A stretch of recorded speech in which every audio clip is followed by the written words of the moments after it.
Emerald podcast series. Research that makes a difference.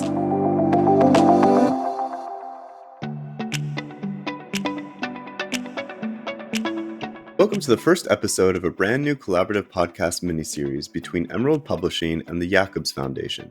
In this episode, we hear from three experts about the benefits of research-practice partnerships for achieving impact in education.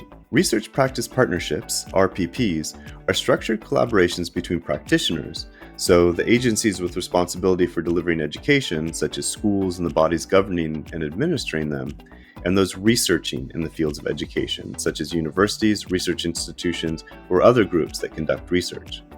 The objective is to help decision-making in education through the use of research evidence and ultimately improve the delivery of education for the benefit of educators and students. We are joined by three guests today. Our first is Laura Metzger. We are also joined by Laura White, who is a consultant in education, health, and social enterprise. Prior to moving to Oxford to obtain her MBA at the said business school, Laura taught children ages 1 to 5 in early intervention in school settings. Laura's held leadership roles in early childhood social ventures and holds a master's degree in early childhood special education. Laura is also a Jacobs Social Entrepreneur Fellow. And our third guest is Jamie Giroux, who, as well as being a Jacobs Research Fellow, is an assistant professor in the Educational Psychology and Applied Development Sciences program in the School of Education and Human Development at the University of Virginia. She studies how young children learn with a focus on curiosity and science-related research in both formal and informal settings. Well, thank you everybody so much for joining me today. I'm glad to have you here. Jamie, perhaps you could start by describing what we mean by research practice partnerships and explain what the possible benefits can be. Sure. Research practice partnerships are when researchers and practitioners across fields work together to conduct research that's practically meaningful. So what that means is that there's a focus on practice, and the research is typically designed to address specific questions that are relevant for practice. So for example, in education, this might be school districts working with researchers to try to tackle questions that they have using robust research methods and working really collaboratively. Great. Laura, do you want to add anything? Yeah, I think research practice partnerships several benefits to researchers as well. By participating in research practice partnerships, researchers are able to learn about the challenges that people working in implementation are facing. And also they get exposure to more stakeholders within the ecosystem related to education. So they get to learn about the needs not only of schools, but also the nonprofits that work with them and sometimes other officials as well. Well, it'd be great to hear from you about some of the past or current RPPs you're involved with. What are some of the benefits and challenges you found? I've had the privilege of participating in the LEAP fellowship program with the Jacobs Foundation and MIT Solve. And that program's put together teams of researchers and people working in social entrepreneurship to advise education nonprofits. And together, we've worked on strategic challenges that those education nonprofits are facing. One of the ones I worked on involved selecting a social emotional learning assessment for use in the education nonprofits program, looking at skill development and things like empathy and problem solving. Wow, that's really interesting. Jamie, can you tell us about that? Sure. Some of the research practice partnerships I've worked on have involved working with educational stakeholders. So, for example, we've worked with school districts, but also even with individual schools. And the benefits that we've experienced from that is having, first of all, our research be much more meaningful because it's designed to address specific needs of the educators themselves. So, for example, when they have questions that they want to be answered, we're actually answering those questions. And so we're providing information that's practically useful for them. And the benefits of working more collaboratively is that the ways that we're studying things, so for example, the measures that we might choose to use, make sense to the educators as well. And when we have the data and we're working on analyzing it and making sense of it, the educators provide the perspective from their area of expertise, which researchers don't always have, because we typically have different ways of thinking from our different backgrounds and training. And so, again, we get more meaningful interpretations of the data and also ideas about how it can be used and what implications it might have, and just different ways of thinking about it from the different perspectives that are involved. So we see a lot of benefit from the more collaborative way of thinking about research from the initial stages of even choosing schools and classrooms to work with through the end stages of making sense of the data and the findings that we have. So, what is your role in the process? I mean, this is a very collaborative process, isn't it? Yes, and there's all different ways that these types of partnerships can form and take place. I was actually part of one of those LEAP projects that Laura mentioned earlier, where we studied RPPs to try to find out, what are the different ways that these look and what are the roles of the different partners and how can they be supported in doing this work. And now I'm blanking on the question you just asked me. Oh, the roles, right? Oh, what your role is? The role that I typically have is as the researcher. And in that role, I've been able to ask practitioners and teachers and district officials and administrators what it is they need to know and kind of think about the different ways that we might be able to answer the questions that they have. So, coming in with the research expertise and thinking about different research designs, different methods of collecting data and what that might look like, and the pros and cons of those, and then also the data analysis itself. And this is helpful because that's expertise and training that oftentimes educators don't have, but then they have the expertise of what works in classrooms and what children are capable of doing and what's feasible in terms of the types of data we can collect. And especially, the needs and the questions and problems that they're trying to address that they need the research for. Right. So that's what I wanted to ask you about is the role of the practitioner when you're working together. Is it how do you formulate the questions that you're working on? Is it driven by what they need practically in the classroom, or is it coming from a theoretical place? It can take either role. I've been involved. I study children's curiosity and how curiosity can promote learning, and I do have a lot of basic questions that I'm interested in studying that really do get at that kind of more theoretical way of thinking about curiosity. But what I want to know is how it can be useful in educational context and how educational classroom type learning can influence children's curiosity. And so to find out about that, I need to work with practitioners and ask them, what does this look like? How do you do this? And study it in that context. But of course, teachers have very little time, and educational time and resources are scarce, and so it needs to be something that educators care about. So sometimes researchers can come in with an interest or question and find partners who have the same interest and same desire to study the same thing, and that's one way that these collaborations can form. But they can also go the other way, where there are practical issues that are very well known. So things like teacher retention or chronic absenteeism, or questions that we know are things that we need to solve in education. And then researchers and educators can kind of partner to address those. And there are also instances where educators themselves have approached researchers and said, this is what we want to know. This is what we're interested in. Would you be interested in helping us? So it can kind of go all different directions. And then there are sometimes calls for funding where people who give grants will put out calls saying, we want to fund research in this area and we want to fund RPP work. And so that can kind of help to facilitate some of those partnerships in forming by through that broker or stakeholder of the funder. Well, what are some of the interesting questions that have come up between this partnership? Sure. So, one thing that we're looking at, we're talking with teachers about how they're promoting curiosity in their students and what that looks like in the students' day to day learning. And so, we have our student measures and we have our teacher measures. But we actually had a school administrator who said, at some point, I want to talk with you about what we're doing as a school to promote teachers' curiosity and how we think about giving teachers the space to think about these things and design their instruction.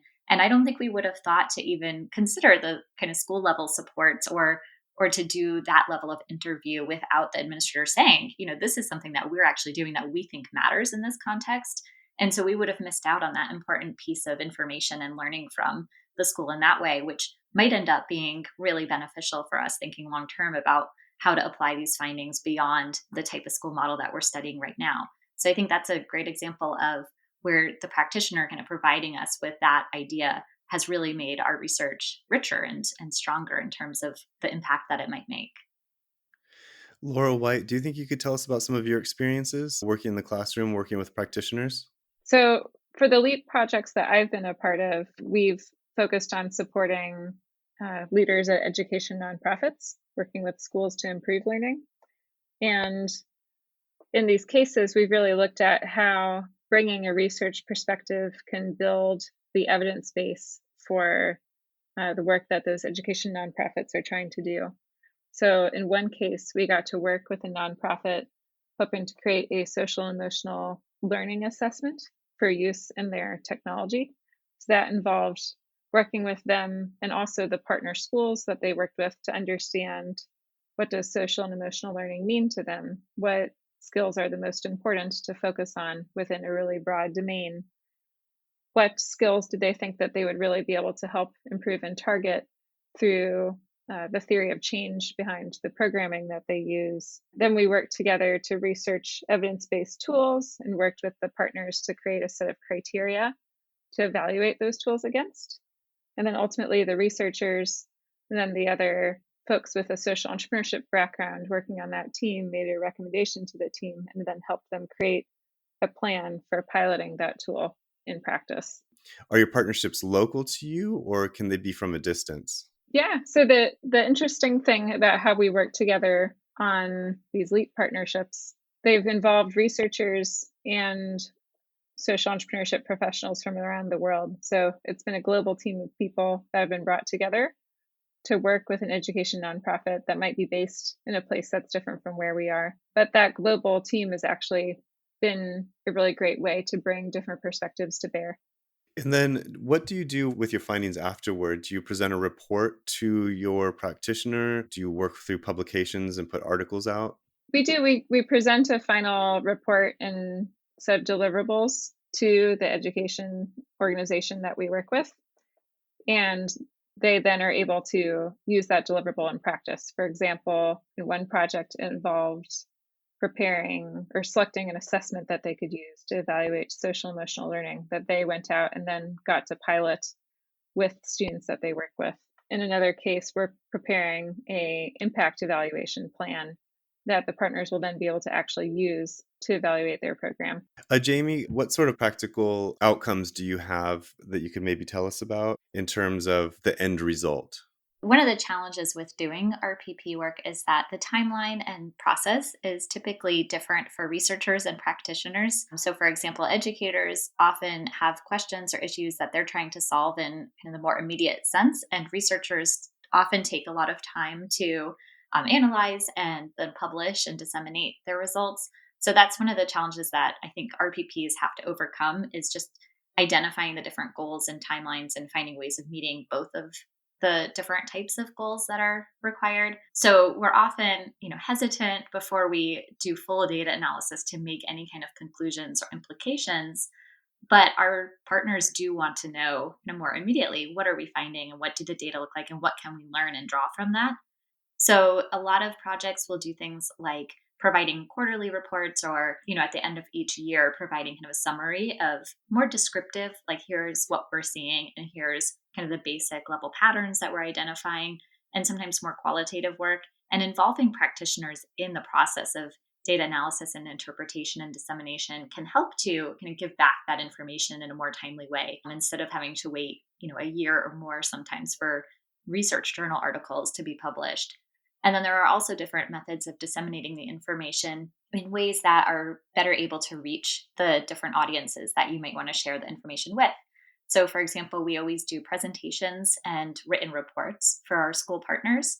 And we also will do a talk for parents or community members who are involved that puts our findings into more applied contexts and explains what they mean in a more day-to-day way for the children that they are interacting with or that they have. And there have been a lot of different discussions around how to think about the structure of incentives and thinking about evaluation of faculty researchers to acknowledge some of this other types of dissemination of our research. So, for example, typically what the gold standard for us is to publish our research in high impact journals that, again, can take over a year to get an article published in because it goes through several rounds of review by peers and the publication process can be slow. But that's what we're evaluated on, and that's what we report on our annual reviews and what gets us promoted or gets us tenured. But more and more programs like my school are starting to also include criteria that we can check off and say that we've accomplished related to disseminating to more general audiences and forming partnerships with educators, and giving kind of non-research oriented talks in the community and recognizing that as something that's valued. And I think that that's a way of encouraging more RPP types of collaborative research to happen, is changing the ways that we think about what's valued on both sides and providing the resources and acknowledgement of that, and then also the support. So one thing I think that would really help bring research practice partnerships forward is if funders played an active role in the matchmaking process of bringing together practitioners and researchers who can really support with the questions and the problems that practitioners want to explore. Right. So, Jamie, maybe you could tell us about some of the barriers and some of these kind of conflicts that can arise. Yes, well, I think the matchmaking process is definitely a challenge because you do want to have partners who have similar and overlapping interests and goals. And so that can be difficult, especially if you have to look across geographical space. So, having some system of helping to connect researchers and practitioners who are interested in forming these RPP collaborations would be a great resource that I think would encourage more RPP research to happen. I also think that I've mentioned a few times the grant process and how RPP work is typically funded by grants. And I think that there are ways that within that process, funders or other brokers could also have some impact on forming these RPP collaborations. So, for example, having the grant proposal require a discussion of the different goals and values for the work and a plan for outlining how the partners are going to work together and how they're going to kind of share and how they're going to have equal ownership and work together in ways that are effective and collaborative. And this might even include, methods of meetings, how often they're going to meet, or evaluation, or what they're going to do if they do have a challenge, if there's some structure, or maybe the funder themselves will have somebody who can help to facilitate conversations or working through issues. And also thinking about the ways that the proposed work is evaluated. So maybe instead of just having grant reports at the end or even, annual reports, doing some kind of regular check-ins, not on necessarily just the outcomes of the research itself, but also as a way to assess the health of the RPP, of the partnership. And again, to kind of identify any challenges that come up earlier and provide support in working through those so that you really can get the long-term sustained collaboration that we see being essential to successful RPPs. Looking to the future, how can we take these forward in a more systematic way so more benefits can be realized across the education sector? One reason why I think it's important for researchers to consider and educators to consider the work of forming one of these RPPs and putting in the time and effort that it takes to sustain these longer collaborative relationships is that it really does make the research more meaningful, and it provides a way of having more evidence-based practices in education. So having quality evidence to answer questions that we have about what works best in educational settings. But I think in order to be successful, there are some of those barriers around the different languages and the different goals and values that the different partners might have. And so in the forming of those relationships, a lot of time and effort should be put into really thinking about what do the different partners hope to get from those collaborations and what's necessary for them to be able to engage in them successfully. And there's all sorts of tools and resources around to work through that kind of goal setting and outlining and being explicit about expectations. And then also even just having a lot of conversations to develop a shared language so that the partners can understand each other and can be on the same page when they're talking about it.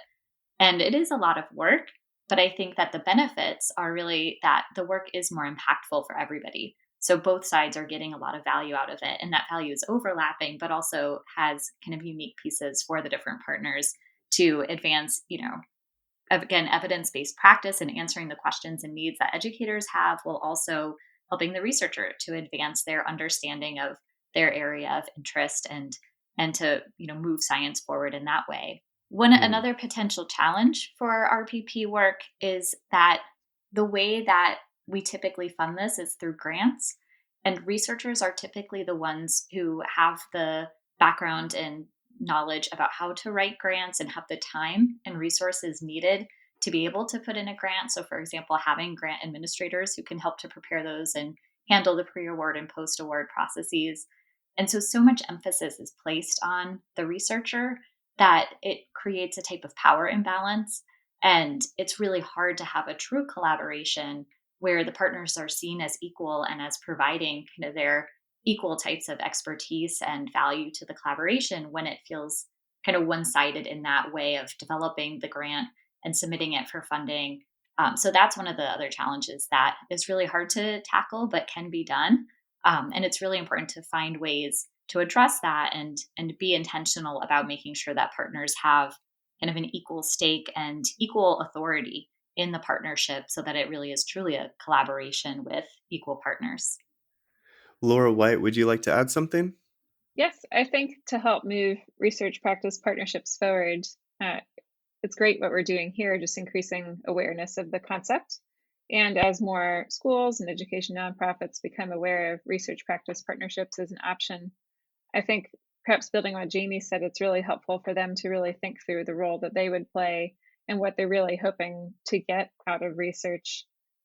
And the more fora we have to do that, like LEAP, where the education nonprofits really get to shape the need and the request that then goes to research and social entrepreneurship fellows, I think the more success we'll see. Laura Metzger, from a funder's perspective, what would you say the role of funders can be to strengthen RPPs? Yeah, that's a great question. And I think it connects really well with things that Jamie and Laura had been talking about earlier. And we spend quite a bit of time thinking about how we can minimize barriers for researchers and practitioners to work together and try to think about the things that they need and combine that with the things that we as a foundation can offer, which is on the one hand funding to come up with a good mechanism to bridge research and practice, but then also on the other hand the specific expertise that we have. So LEAP, which Jamie and Laura had been mentioning before, and which is an initiative that they have been part of in the past, is one specific attempt from our side to come up with a systematic approach to help researchers and practitioners to work together. How LEAP works in a nutshell is that you're an education organization and you want to strengthen the evidence base of your work. And then you can apply to the LEAP program with the specific problem that you want to address. And when you're accepted into the program, you're matched with a researcher and a social entrepreneur who provide their expertise to work with you on your problem. So it's basically a matchmaking mechanism that tries to provide education organizations with specific research and social entrepreneur expertise that is otherwise difficult to find in the market. And so that's in a nutshell how LEAP works. We as a funder, as the Jacobs Foundation, we wanted to play an active role in this mechanism to bridge research and practice. So we didn't want another grant making mechanism to just, give out a grant and then basically leave it up to the researchers and the practitioners to work together. We wanted to provide them with a framework and a space that they can come to and just start collaborating. And so what LEAP basically does is it takes a lot of the work off of the researchers and the practitioners' plate. So it's a professionally managed mechanism where you don't need to do any scheduling. So this is all done for you. So the management aspect of, coordinating research practice partnership is one thing that LEAP is doing. And the other thing that we are doing actively and systematically with LEAP is to put a lot of effort in matching the right expertise to your problem. And then once the matchmaking is done and the researchers and the education organizations start collaborating, by the way, this is a 3 months sprint, so it's a relatively short period of time. By providing this framework, which is professionally managed Like we really try to take down some of these barriers and the difficulties that researchers and practitioners often face. Basically, want to make the collaboration easy so that every stakeholder involved can really focus on the problem. And the other part that we thought about is what what kind of incentives would researchers and social entrepreneur fellows on the one hand have to participate in a program like LEAP, because it basically means that they take time off of their own jobs and lend their expertise to other organizations who want to solve a pressing problem, and what incentives would education organizations have to participate in LEAP. And then we also decided to make the participation in LEAP a paid opportunity for fellows. So when you're a researcher or a social entrepreneur fellows, you're compensated for the time that you give to the project.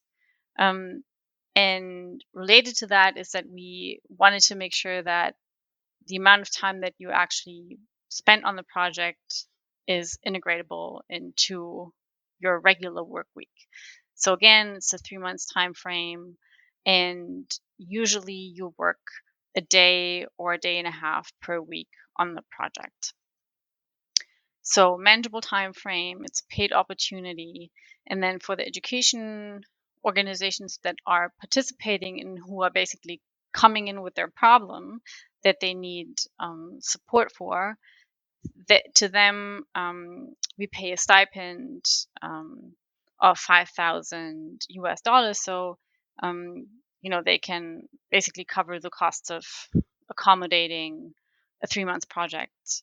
Oftentimes we look at research practice partnerships with the research expertise flowing into or supporting practitioners, but we really also believe it goes the other way. So participating as a researcher in a partnership like that can be really inspiring, because you think of questions for your own research that you may not have thought of before. So I think Jamie brought up one example with the teacher curiosity. So that's a really good example of how engagement in a research practice partnership can inspire your own work.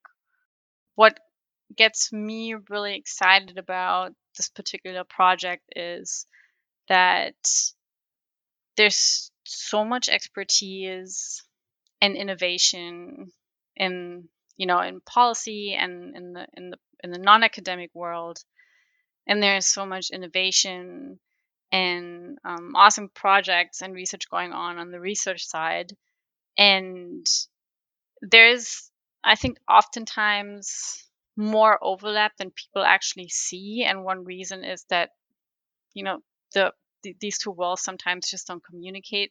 And so what really excites me is when then that actually happens, and stakeholders or people from different fields start working together and produce these exciting deliverables or products or knowledge that's really useful to people on both sides of the aisle, so to the academic and the non-academic sector. So yeah, bringing people together and making them see the innovation that exists on both sides, that really excites me, to solve actual problems that we have. So this must be very fulfilling work to see this come to fruition and to be able to work in partnership. Can you tell us a little bit about the sort of personal experience, perhaps? I found it very fulfilling to work on research practice partnerships. Someone kind of coming from a more practice oriented side myself, working in education, social entrepreneurship, it's been very beneficial to get to learn from researchers around rigorous methodology and being able to collaborate, bringing that to bear on education nonprofits, really working to advance outcomes for students. And it makes me feel really confident in the solutions that I get to work on, knowing that we're working to really build that evidence base that grounds the activity that we're recommending.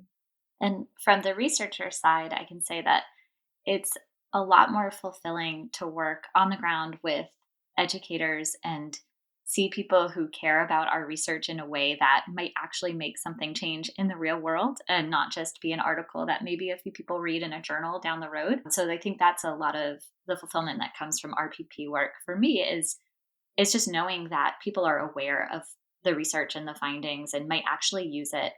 But also, my research is so much better when I have different perspectives weighing in, and especially perspectives from people who know much more than I do about the context that I'm trying to study. So, people who are on the ground in the classroom, teaching students, helping me to understand the research questions and the data and the interpretations. I think that has just made my research so much better.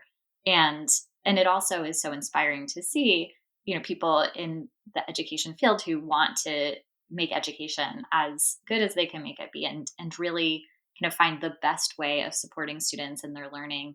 And so I think that can be inspiring and it gives me motivation to want to continue doing my research and do it better and work with educators to answer their questions because you know that it might actually make a difference in the real world as opposed to just turning into a journal article that again like might not even be read by very many people.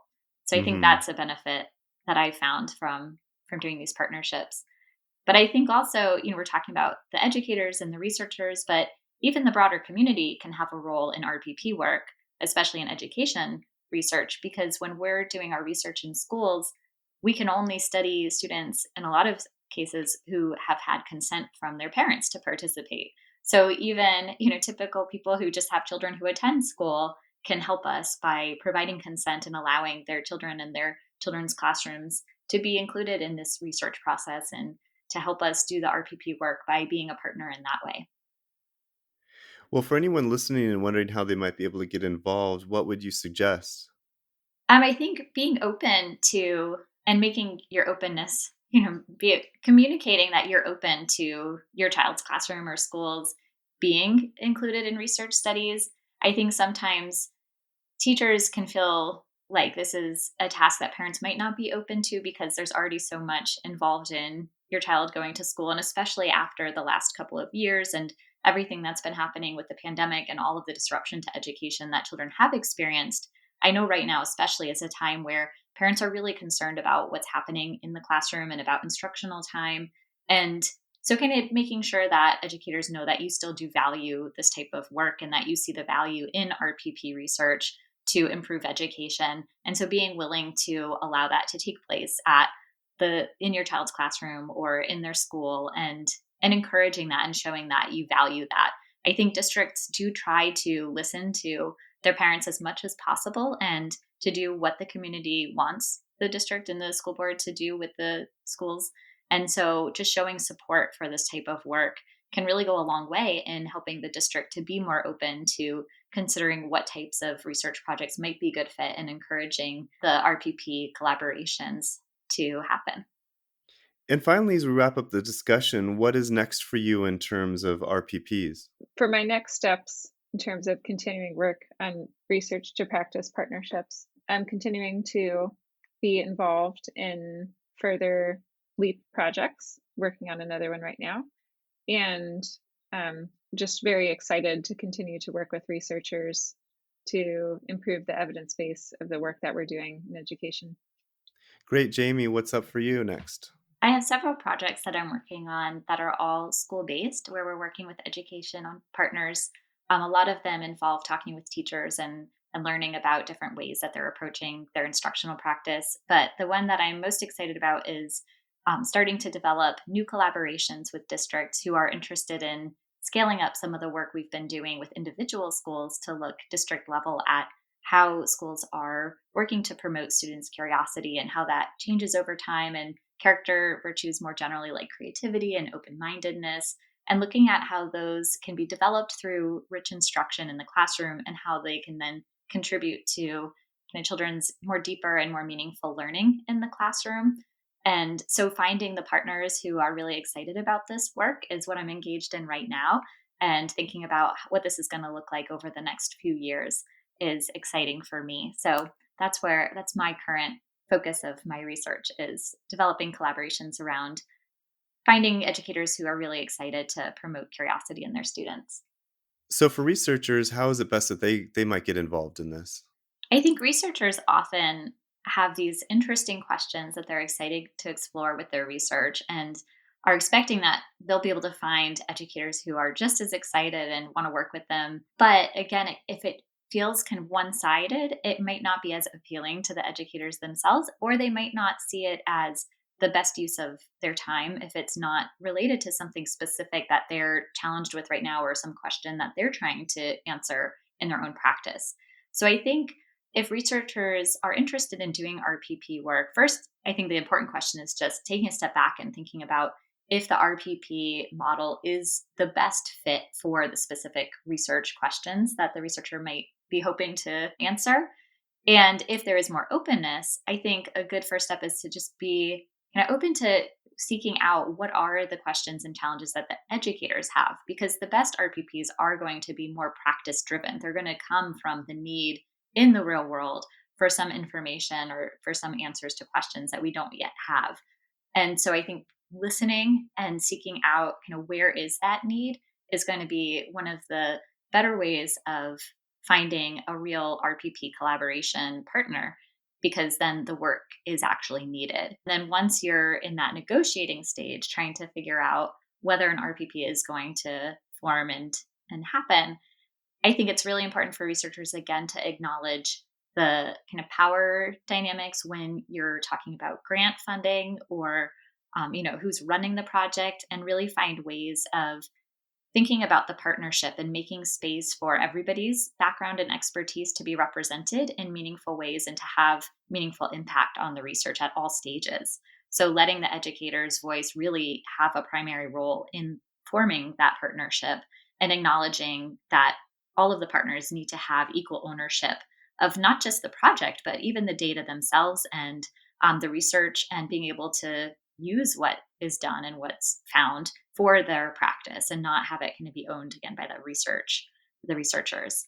And so really just finding a way to form that partnership in a way that everybody is an equal partner, and then also finding ways of supporting the educator workloads, because again, this is often something that is part of the researcher's job. So there is the time and space and resources for accomplishing this type of research work that needs to be done. But for educators, there might be creative ways of freeing up some of their time so that they have more time and energy to devote to this type of work. So for example, in some of our grants, we have included funding for substitutes to cover classes so that teachers can be more involved, and paying teachers for their effort. If you're asking them to attend meetings outside of school hours, you want to make sure that they're not working for free, that you're actually compensating for their time and also for their expertise, just as we pay consultants for other things. All of the partners of an RPP should be compensated for the work that they're doing. And it shouldn't be assumed that this is part of the educator's role like it is for the researchers, because oftentimes this is something that's on top of what's already expected from them for their jobs. Thank you for listening to today's episode. You can find more information about our guests on our website, as well as a full transcript of our conversation. I'd like to thank Sharon Parkinson and Annie Brookman-Byrne for their help with today's episode, and Alex Jungius of This Is Distorted.